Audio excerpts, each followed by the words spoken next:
নমস্কার দর্শক বন্ধুরা, আপনাদের সকলকে জানাই এই চ্যানেলে অনেক অনেক সুস্বাগতম। আজকে আমাদের এই ভিডিওর উদ্দেশ্য হলো জন্মাষ্টমী 2025 ঠিক কবে পড়েছে, জন্মাষ্টমীর ইতিবৃত্ত কি, তার শুভ মুহূর্ত কি, কি পালন করবেন সেই সম্পর্কিত সম্পূর্ণ আলোচনা থাকবে এই ভিডিওটিতে। বাসুদেব এবং দেবকীর অষ্টম সন্তান এবং বিষ্ণুর অষ্টম অবতার শ্রীকৃষ্ণের কংসের কারাগারে জন্ম হয়েছিল ভাদ্রপদ মাসের কৃষ্ণ অষ্টমী তিথিতে। রোহিণী নক্ষত্রের কৃষ্ণের জন্ম হয়েছিল। প্রত্যেক বছর এই তিথিতে কৃষ্ণের ছোটবেলার রূপ ননী গোপালের পুজো করা হয়ে থাকে। হিন্দুদের 12 মাসে 13 পার্বণ, এর মধ্যে জন্মাষ্টমী কিন্তু একটি অত্যন্ত গুরুত্বপূর্ণ উৎসব। শ্রীকৃষ্ণের জন্মতিথিতেই দেশ জুড়ে পালন করা হয় জন্মাষ্টমী। জন্মাষ্টমীর অপর নাম কৃষ্ণাষ্টমী, গোকুলাষ্টমী, অষ্টমী রোহিণী, শ্রীকৃষ্ণ জয়ন্তী। জন্মাষ্টমী উপলক্ষে নবদ্বীপ, নদিয়া, মথুরা, বৃন্দাবন সহ দেশের বিভিন্ন জায়গায় মহা সমারোহে উৎসব পালন করা হয়ে থাকে। প্রায় 1 মাস আগে থেকেই হয় সেই সব উৎসবের প্রস্তুতি। তবে জেনে নিই যে এই বছর ঠিক কবে পড়লো। 16ই আগস্ট এই বছর কিন্তু জন্মাষ্টমী তিথিটি পড়েছে এবং 17ই আগস্ট পালন করা হবে নন্দোৎসব। এবার জেনে নিই সময়সূচিটা কি। 15ই আগস্ট রাত 1:16:08 থেকে শুরু হচ্ছে এই তিথি।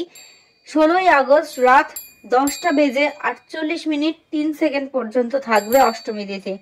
সনাতন ধর্মের মধ্যে বিশেষত বৈষ্ণবদের কাছে জন্মাষ্টমী অত্যন্ত গুরুত্বপূর্ণ একটি উৎসব। এই দিন নানাভাবে উৎসব পালন করা হয়ে থাকে। বাঙালি মতে তাকে আমরা সেই দিন ননি, ক্ষীর, মালপোয়া, তালের ক্ষীর বা তালের বড়া এইসব বিভিন্ন ভোগ নিবেদন করে থাকি। বিভিন্ন বেলায় তারকে অনেকে অঙ্গরাগ করে তার পিতলের মূর্তিতে পুজো করা হয়, বাল গোপাল মূর্তিতে পুজো করা হয় খুব সুন্দর করে। তাকে 3 বেলা 4 বেলা আপনারা যেরকম ভাবে পারবেন অষ্টপ্রহর তাকে সেবা দিন। নিজের মনের ভক্তি করে তাকে সেবা দিন, দেখানোর জন্য কোনো কিছু করবেন না।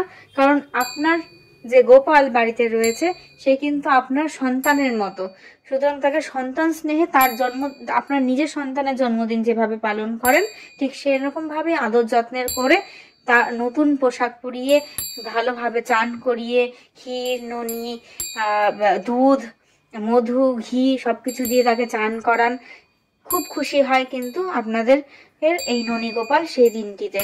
এছাড়াও ভগবত পুরাণ অনুযায়ী নৃত্য নাটক, যাকে বলা হয় রাসলীলা, শ্রীকৃষ্ণ লীলা, এই মধ্যরাতে শ্রীকৃষ্ণের জন্মের মুহূর্তে ধর্মীয় গীত গাওয়া, উপবাস, দধিহান্ডি ইত্যাদি এই পালন করা হয়ে থাকে। রাসলীলাতে মূলত শ্রীকৃষ্ণের ছোটবেলার বিভিন্ন ঘটনা দেখানো হয়।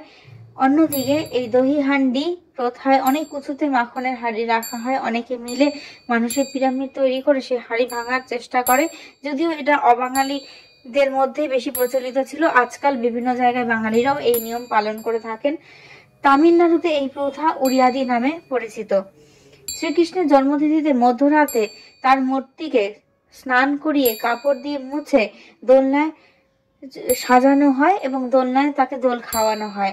এরপর প্রসাদ খেয়ে সেই প্রসাদ বিনিময় করে উপবাস ভঙ্গ করা হয়। অনেক বাড়িতে দরজার বাইরে রান্নাঘরে শ্রীকৃষ্ণের পদচিহ্ন এঁকে আলপনা দেওয়া হয়ে থাকে, যা শ্রীকৃষ্ণের যাত্রা হিসাবে বিবেচনা করা হয়ে থাকে।